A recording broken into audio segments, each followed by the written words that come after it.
Oleh kerana mati itu ada nilai kemuliaan atau nilai penghinaan, Allah Subhanahu wa ta'ala mewakilkan malaikat maut untuk mencabut nyawa.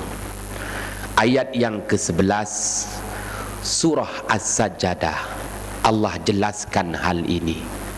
Qul yatawaffakum malakul mautil lazi wukila bikum summa ila rabbikum turja'un. Katakanlah olehmu ya Muhammad, beritahu wahai Muhammad kepada seluruh manusia sejagat. Apa dia? Yatawaffakum malakul maut, malaikat maut datang mencabut nyawa kamu. Yang mana malaikat maut itu hanyalah diwakilkan sahaja. Allazi wukila bikum, bukan kuasa ada pada malaikat maut. Dia hanya menjadi perwakilan kepada yang maha agung lagi maha perkasa. Maka tuan-tuan yang dirahmati Allah, macam orang nak pergi, maknanya majlis walimatul urus, ijab kabul, bapa pengantin biasanya tak pergi, dia wakilkan. Tuan-tuan yang dirahmati Allah, kenapa mesti diwakilkan? Wakil tu maknanya supaya mengelakkan daripada berlakunya kesilapan. Allah wakilkan malaikat maut di situ. Disitulah ya Allah Subhanahu wa ta'ala membuktikan nilai penghinaan dan nilai kemuliaan. Bagaimana wakil Allah itu melayan kekasih Allah, dan bagaimana wakil Allah itu melayan musuh Allah. Memang berbeza layanan yang diberikan. Tuan-tuan yang dirahmati Allah, tapi jangan takut. Setelah malaikat maut menjadi wakil Allah mencabut nyawa kita, kita ni tak ke mana.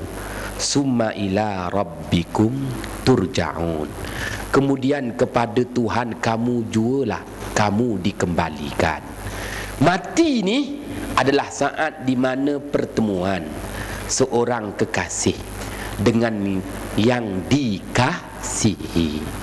Maka agar pertemuan itu penuh kesejahteraan dan kedamaian, Allah wakilkan malaikat maut untuk mencabut nyawa kekasihnya dengan layanan yang istimewa.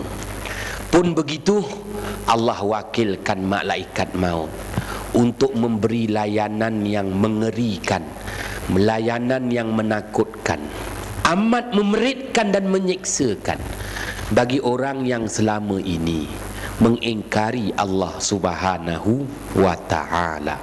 Tuan-tuan yang dirahmati Allah, baiklah, itu dia kematian. Maka sebut sahaja mati perlu dititik beratkan beberapa unsur di situ. Pertamanya sebelum mati, keduanya ketika dan saat berdepan dengan kematian, dan selepas kematian. Pun begitu, banyak hadis yang menyatakan kepada kita saat-saat sebelum mati. Sedikit hadis menceritakan kepada kita saat dan ketika mati, dan tak banyak pengulasan berhubung tentang setelah mati. Kita tak dengar agenda atur cara yang detail setelah mati. Pukul berapa Mukar dan Nakir nak tanya, berapa kali dia nak tanya, bagaimana dia tanya, kemudian kalau dah habis tanya ada waktu rehat ke tidak? Tak ada. Yang jelas adanya persoalan Mukar dan Nakir. Bagi Rasulullah sallallahu alaihi wasallam, yang lebih penting daripada tiga unsur ni, sebelum, ketika, selepas, yang paling penting ialah sebelum.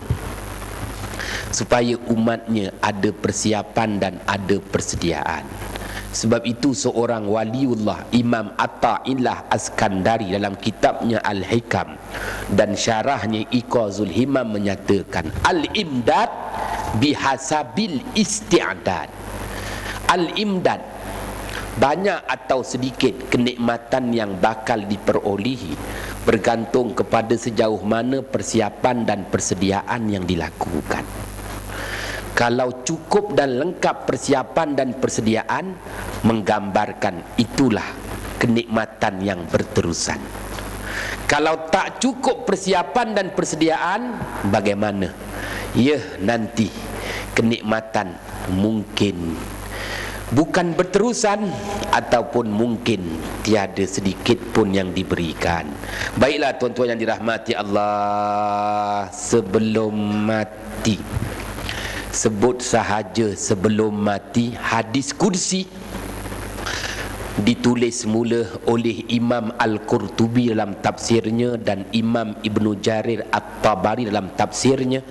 Apa yang Allah firmankan hadis kursi, Allah berfirman sebagaimana Rasulullah bersabda, ja'altu lil mauti ala ibadi ilalan wa asbaban.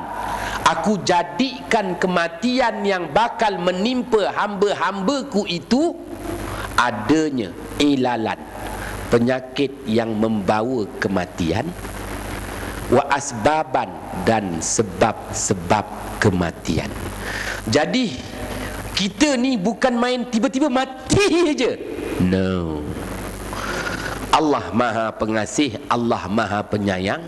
Sebelum kita mati, Allah Ta'ala akan datangkan kepada kita sebab-sebab kematian. Allah Ta'ala datangkan kepada kita penyakit-penyakit yang membawa kepada kematian. Kita tidak terus mati. Kalaupun kita mati tanpa sebab-sebab kematian, kita mati tanpa ada di situ tanda-tanda kematian lebih awal, kita mati tiada apa-apa penyakit yang menyusuli kematian, maka itu namanya mautun baghtatun, mati mengejut, mati terperanjat. Yang Allah firman dalam Al-Quran, fa'akhaznahum baghtatan wa hum la yash'urun. Kami ambil nyawa mereka itu dalam keadaan yang amat memeranjatkan, wa hum la yash'urun, sedangkan dia tak sangka yang dia nak mati.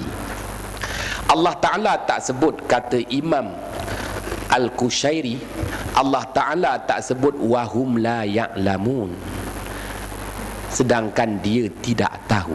Allah Ta'ala tak sebut perkataan dia tak tahu, dia mati dalam keadaan dia tidak tahu. Tapi Allah Ta'ala sebut wahum la yash'urun, dia mati terkejut dalam keadaan dia tidak sangka yang dia nak mati. Wahum la yash'urun, dalam keadaan dia tak duga dia nak mati, dalam keadaan dia tak nampak apa-apa yang dia nak mati. Tuan-tuan, maknanya dia tak sangka dia nak mati, dia tak duga dia nak mati. Mati. Wahum la yash'urun. Orang Melayu suka sebut mati terkejut, mati terperanjat, tapi kurang penghuraian. Siapa yang terkejut, siapa yang terperanjat? Yang mati ke yang hidup?